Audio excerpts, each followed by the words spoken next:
Movie के start में हमें इस फैमिली को दिखाया जाता है जो न्यू घर में शिफ्ट हुए हैं और बहुत ज्यादा खुश हैं। ये अपने घर को डिजाइन कर रहे हैं। इस फैमिली में एक कपल और एक लड़की है। इस लड़की का नाम हाना है। इसके फादर की फर्स्ट वाइफ यानी कि इसकी मदर की डेथ हो गई थी, जिसके बाद उन्होंने दूसरी शादी कर ली। उनकी सेकंड वाइफ का नाम मेलिनिन है, जिनको मेल बुलाया जाता है। नेक्स्ट सीन में हमें मेल को दिखाया जाता है जो घर की डिजाइनिंग कर रही थी। वो हाना से पूछती है कि टेबल को कहाँ पर रखना चाहिए। तुम्हारे फादर का तो ये कहना है कि इसको विंडो के सामने रखें। ये सुनकर वो कहती है कि फादर इंटीरियर डिजाइनिंग के बारे में क्या जानते हैं, इसलिए मैं तो कहती हूँ इस टेबल को दूसरी वॉल के सामने रखना चाहिए। तो ये बात सुनकर उसकी मदर कहती है तुम तो बिल्कुल ठीक कह रही हो। वो टेबल को उसी जगह पर रख देती है जहाँ पर हाना ने कहा था। नेक्स्ट सीन में हम हाना को उसके रूम में देखते हैं जो बैठी अपने पुराने फ्रेंड्स की वीडियो देख रही थी। ये अपने फ्रेंड्स को मिस कर रही थी, पर तभी अचानक से इसको रूम से कुछ आवाजें आती हैं और ये आवाजें उसकी कबर्ड से आ रही थी। उसका दरवाजा खुद ब खुद खुल जाता है। ये चाहती है और चाहकर उस कबर्ड को बंद करती है। हाना के फादर उससे बात करते हैं कि तुम्हारे रूम से बोलने की आवाजें आ रही थी, तुम किससे बात कर रही थी। यहाँ पर वो बताती है कि मैं अपने फ्रेंड से बात कर रही थी, मगर इसके फादर को इसके फ्रेंड से मिलना जुलना बिल्कुल भी पसंद नहीं था। इस बात पर उसके फादर उसको डांट देते हैं। हम देखते हैं हाना के पास एक टेडी बियर भी था जो हाना को आई लव यू कहा करता था, मगर जब हाना रूम में जाती है तो ये देखती है ये टेडी बियर नीचे गिरा हुआ था। ये उस टेडी बियर को हर बार उठाकर ऊपर रखती है, मगर जितनी बार भी ये रूम में जाती है वो टेडी बियर नीचे ही गिरा हुआ था। इसको ये सब चीजें घर में बहुत ज्यादा अजीब लग रही थी। तभी हम देखते हैं कि ये रात को अपनी कैट के साथ सो रही थी तो अचानक से इसका कोई ब्लैंकेट खींचता है। ये डर जाती है और रूम से बाहर आ जाती है। तभी ये उस टेबल को देखती है जिस पर इसका ये कहना था कि इस टेबल को विंडो के पास नहीं बल्कि वॉल के पास होना चाहिए, मगर अब ये टेबल विंडो के ही सामने पड़ा हुआ था। ये देखकर वो कहती है नाइस ट्राई पापा, आपने बहुत अच्छी कोशिश की टेबल को दोबारा से विंडो के सामने कर। इसको ऐसा लग रहा था कि इसके फादर ने टेबल को विंडो के सामने किया है और अब ये दोबारा से उस टेबल को वॉल के सामने लगा देती है। अब अचानक से इसको अपनी कैट की आवाज आती है। इसकी कैट बाहर थी। ये शोर मचा देती है और ये शोर सुनकर इसके पेरेंट्स भी जाग गए थे। ये अपने पेरेंट्स से जल्दी से डोर का कोड पूछती है और डोर ओपन कर अपनी कैट को अंदर लाती है। ये बताती है कि इसकी कैट बाहर थी इसलिए ये डोर ओपन करने का कोड पूछ रही थी। इसके बाद इसके पेरेंट्स तो चले जाते हैं, मगर वो टेबल जो इसने वॉल की तरफ किया था वो दोबारा से विंडो की तरफ आ गया था। ये देखकर ये बहुत ज्यादा हैरान हो गई थी। नेक्स्ट डे इसके फादर इसको गैराज में लेकर जाते हैं जहाँ पर इस घर में पहले रहने वाले लोगों का सामान पड़ा था। इसके फादर का ये कहना था कि अभी तुम बाहर नहीं जा सकती अपनी प्रीवियस मिस्टेक की वजह से। इसके फादर कहते हैं कि अपने टाइम को यूज करो और यहाँ से तुम अपनी पसंद की वैल्यूएबल चीजें ले सकती हो। हाना अपने फादर के जाने के बाद उन सब चीजों को देखने लगती है, जबकि दूसरी तरफ हम इसकी मदर को देखते हैं जो घर में एक आदमी के साथ थी। वो आदमी घर के लॉक्स चेक कर रहा था। वो बताता है कि ये लॉक्स ठीक नहीं है। वो आदमी बता रहा था कि आपको अपने लॉक्स चेंज करने चाहिए, ये लॉक्स इतने अच्छे नहीं है, कोई भी स्ट्रेंज आदमी आसानी से इन लॉक्स को ओपन कर सकता है। इस आदमी का बिहेवियर बहुत ज्यादा अजीब था। तभी हाना भी घर में आ जाती है और इस आदमी से अपना कैमरा लेने की कोशिश करती है।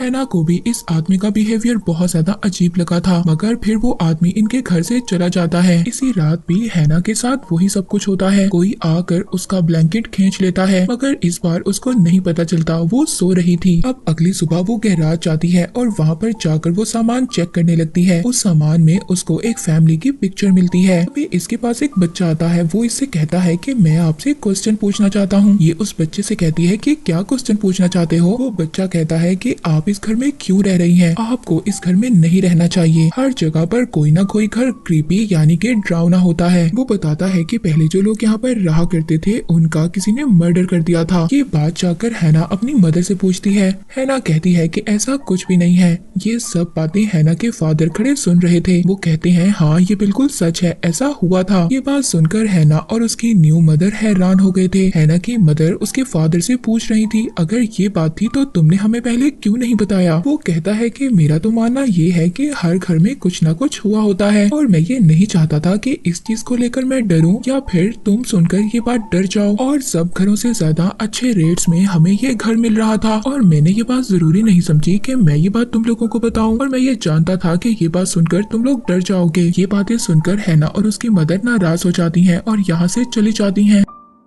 हैना को देखते हैं जो न्यूज सुन रही थी। उसी फैमिली के बारे में बताया जा रहा था कि कैसे उस फैमिली की डेथ हो गई। इसमें उनकी बेटी रुबेका के बारे में बताया जा रहा था। उसकी डेड बॉडी उसकी मदर के रूम से मिली, जबकि उसके फादर को लटका दिया गया। रुबेका फोटोग्राफर बनना चाहती थी। न्यूज में हैना उस लड़की की पिक देखती है। उसमें देखती है कि उसने एक नेकलेस पहना हुआ था और वो नेकलेस अभी भी हैना के रूम में था। वो नेकलेस इसको उनके सामान से मिला था। तभी हैना को अपनी कैट की आवाज आती है। ये आवाज स्टोर रूम से आ रही थी, जिसकी तरफ स्टेयर्स जाती थी। तो स्टेयर्स खुद से ओपन हो जाती हैं। ये उन स्टेयर्स पर चढ़कर स्टोर रूम के अंदर चली गई थी। तभी ये देखती है इसके पास कोई खड़ा है, जैसे कोई सांस ले रहा हो। ये बहुत ज्यादा डर जाती है। ये चीखती है। इसके पेरेंट्स भी इसकी आवाज सुनकर इसके पास आ गए थे। ये अपने फादर को बताती है कि ऊपर कोई था। इसके फादर कहते हैं कि तुम टेंशन मत लो, मैं चेक करता हूँ। जब वो चेक करने जाते हैं तो ऊपर तो कोई भी नहीं था। ये आकर कहते हैं हैना ऊपर तो कोई भी नहीं है। हैना के फादर कहते हैं कि मैं जानता हूँ, जब से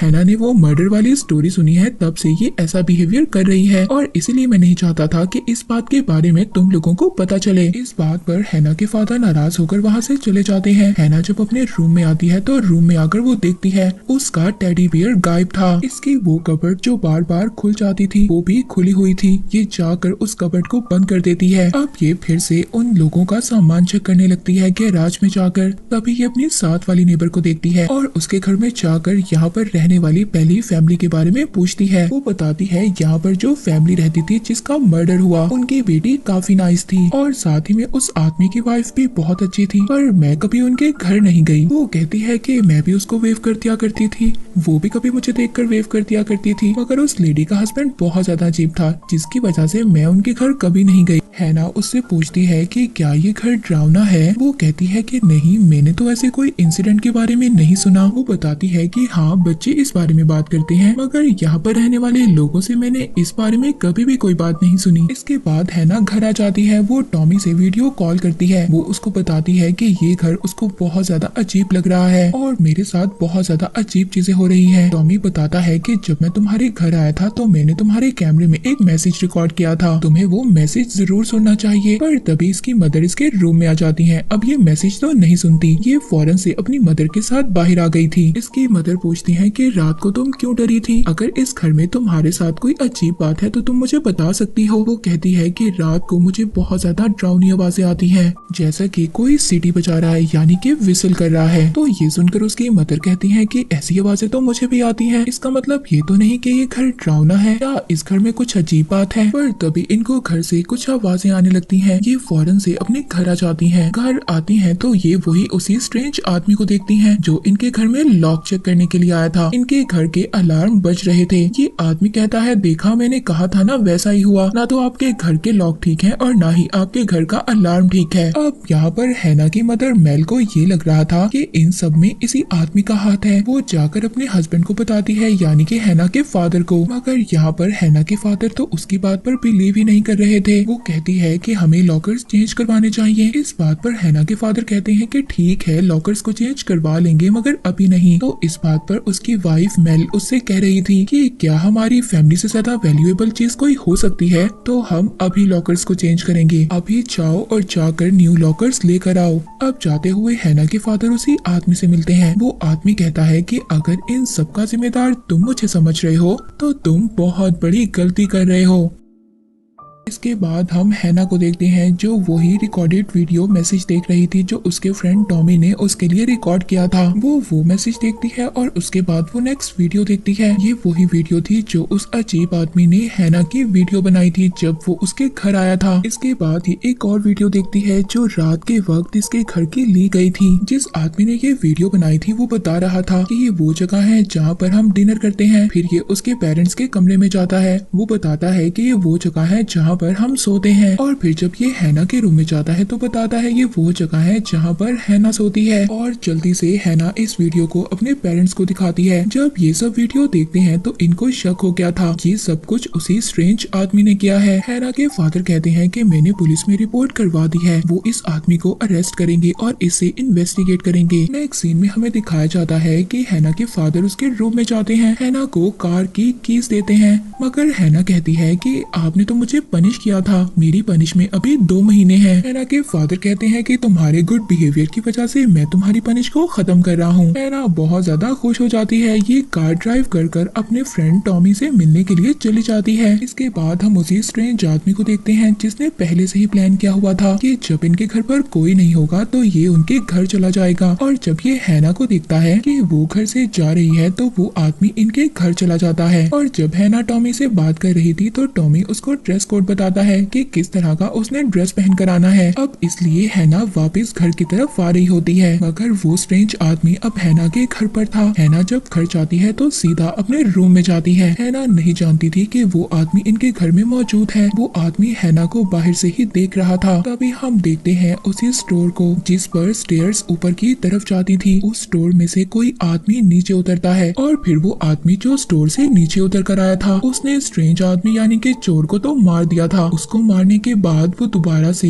हैना के किचन में जाता है। वहाँ पर वो फ्रिज ओपन करता है और मिल्क पी जाता है। इसका मतलब ये था कि ये आदमी ऐसे ही उतरता रहता था और खा पी कर वापिस चला जाता था और ये आदमी इन्हीं के साथ रह रहा है। मगर हैना और इसकी फैमिली अभी भी इस आदमी के बारे में कुछ भी नहीं जानते थे। नेक्स्ट डे हम देखते हैं हैना जब गैराज में होती है। टॉमी गैराज में आता है और उसे डरा देता है। हैना टॉमी को लेकर घर के अंदर आ जाती है क्योंकि घर में उसके पेरेंट्स नहीं थे। मगर वो आदमी जिसने पहले आदमी को मारा था, वो आदमी जो स्टोर रूम में रहता था, वो टॉमी को देख रहा था। अब जब हैना के पेरेंट्स उसके घर आ जाते हैं, हैना टॉमी को कहती है जल्दी से छुप जाओ। ये उसी कबर्ड में उसको छुपने का कहती है जो अक्सर खुल जाया करती थी। और फिर वो खुद अपने पेरेंट्स से मिलने के लिए चली जाती है। पीछे हम टॉमी को देखते हैं जिसको वो ही आदमी मार देता है। इस आदमी ने दूसरा मर्डर कर दिया था और वो मर्डर था हैना के लव्ड वंस फ्रेंड टॉमी का। नेक्स्ट डे हैना के पेरेंट्स को घर से बाहर जाना था और हैना घर में अकेली थी। हम देखते हैं कि कोई इसकी ड्रिंक में कुछ मिला रहा है। ये उस ड्रिंक को पी जाती है और बेहोश हो जाती है। अब वही आदमी हैना को उठाकर रूम के अंदर ले जाता है जिसने 2 मर्डर किए थे। वो हैना को रूम में ले जाकर उसके साथ सो जाता है। जब हैना उठती है तो उसके फादर उसे डांटते हैं, उसे दोबारा पनिश करते हैं कि तुमने दोबारा से ड्रिंक क्यों पी।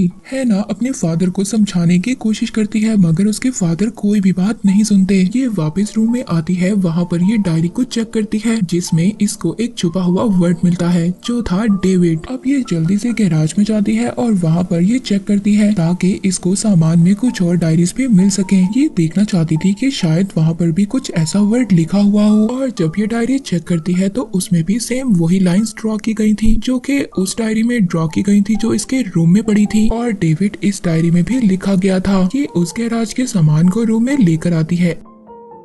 इसमें कुछ रिपोर्ट्स भी थी जो कि एक पेशेंट की थी। उसको एक ऐसी बीमारी थी कि उसको बाहर निकलने से डर लगता था। वो सोशल नहीं था और अब ये दोबारा से इस घर में रहने वाली फैमिली की पिक देखती है। इसको समझ आ गई थी कि इस पिक्चर में 3 लोग खड़े हैं और चौथा आदमी वो जिसको पीछे विंडो के बंद किया गया, ये वही आदमी होगा जिसको बाहर निकलने से डर लगता था। ये बात जाकर ये अपने पेरेंट्स को बताती है कि इस घर में जो फैमिली रहती थी जिसका मर्डर हुआ, इनकी फैमिली में एक और मेंबर भी था जो के बीमार रहा करता था। वो कहती है वही आदमी था जिसने इस फैमिली का मर्डर कर दिया था और अब यही आदमी हमारे साथ भी इस घर में छुपकर रह रहा है और इसीलिए हमारे साथ इस घर में बहुत अजीब चीजें हो रही हैं। अब इस बार इसके फादर इसकी बातों पर यकीन कर लेते हैं। रात को हम हैना को देखते हैं जो किचन में थी। ये ग्लास से देखती है कि अलमारी से कोई निकल रहा है। ये बहुत ज्यादा डर गई थी। ये आराम से पीछे की तरफ देखती है मगर कोई भी नहीं था। ये बहुत ज्यादा डर गई थी। ये चिल्लाने लग जाती है। तभी इसके पेरेंट्स भी इसके पास आ गए थे। ये कहती है मैंने उसी आदमी डेविड को देखा,